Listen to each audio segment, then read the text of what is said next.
Hi hello ನಮಸ್ಕಾರ, ನಾನು ನಿಮ್ಮ ಅಂಜಲಿ ಸಾಲಿಗ್ರಾಮ. ಸೊ ಇವತ್ತೊಂದು ವಿಷಯ ಹೇಳಲಿಕ್ಕೋಸ್ಕರ ಬಂದಿತ್ತು. ಎಂತ ಅಂತೇಳಿ ಹೇಳಿದ್ರೆ, being a teacher the best moment ಅಂತೇಳಿ ಹೇಳುವಂಥದ್ದು. ಸ್ಟೂಡೆಂಟ್ ನಮ್ಮನ್ನು ರೆಕಾಗ್ನೈಸ್ ಮಾಡುವಾಗ ಅದರಷ್ಟು ಖುಷಿ ಇನ್ನೊಂದಿರೋದಿಲ್ಲ. ಆ್ಯಕ್ಚುಲಿ ನಾನು ಕಾಲೇಜಿಗೆ ಹೋಗ್ತಿರುವಾಗ ನನ್ನ ಟೀಚರ್ಸ್ ಹೇಳ್ತಿದ್ರು, ಎಸ್ಪೆಷಲಿ ಮೊನ್ನೆ ರೀಸೆಂಟ್ಲಿ ಒಬ್ಬರು ಸರ್ ಸಿಗ್ತಲೂ ಹೇಳಿದ್ರು, ಈ ಥರ ರೆಕಾಗ್ನೈಸ್ ಮಾಡಿದರೆ ನಮ್ಗೆ ಅದರಷ್ಟು ಖುಷಿ ಏನಿಲ್ಲ, ಅವ್ರು ದುಡ್ಡು ಕೊಡಬೇಕಂತಿಲ್ಲ, ಏನೂ ಇಲ್ಲ, ಜಸ್ಟ್ ಒಂದು ಹಾಯ್ ಬಾಯ್ ಮಾಡಿದರೆ ಸಾಕಂತೇಳಿ ಹೇಳಿಕೆ ಹೇಳ್ತಿದ್ರು. ಸೊ ಇವತ್ತು ಹಾಗೆ ಡ್ಯೂಟಿ ಮುಗಿಸಿ ಬರ್ತಾ ಇದ್ದೆ. ಆ್ಯಕ್ಚುಲಿ ಅವಳು 1ನೇ ಕ್ಲಾಸ್ ಹುಡುಗಿ. ಅವಳಿಗೆ ನಾನು ಟೀಚಿಂಗ್ ಆಗಲಿ ಏನೂ ಮಾಡ್ತಾ ಇಲ್ಲ, ಬರೀ ನಾನು ಮ್ಯೂಸಿಕ್ ಆ್ಯಂಡ್ ಡ್ಯಾನ್ಸ್ ಕ್ಲಾಸಿಗೆ ಹೋಗ್ತಿದ್ದೆ ಬಿಟ್ಟರೆ ಬೇರೆ ಯಾವುದು ಎಕ್ಸ್ಟ್ರಾ ಸಬ್ಜೆಕ್ಟ್ ಮಾಡ್ತಾ ಇರಲಿಲ್ಲ.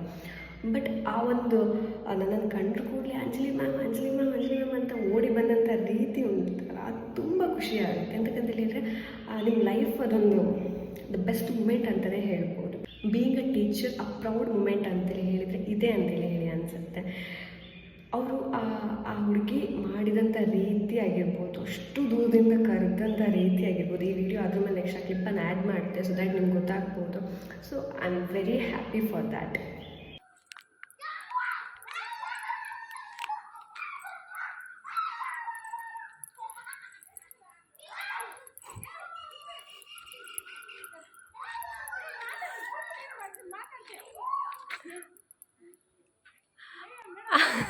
ಅವಳು ಖುಷಿಯಲ್ಲಿ ಅಲ್ಲಿಂದ ಕೂಗ್ತಿದ್ಲ, ಅಂಜಲಿ ಮ್ಯಾಮ್ ಅಂತ.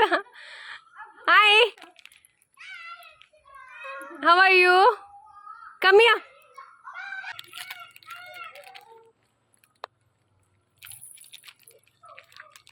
Which hand you should use? This hand. Really? Huh. How are you? Fine. Fine. Bye. Bye. Bye. Bye.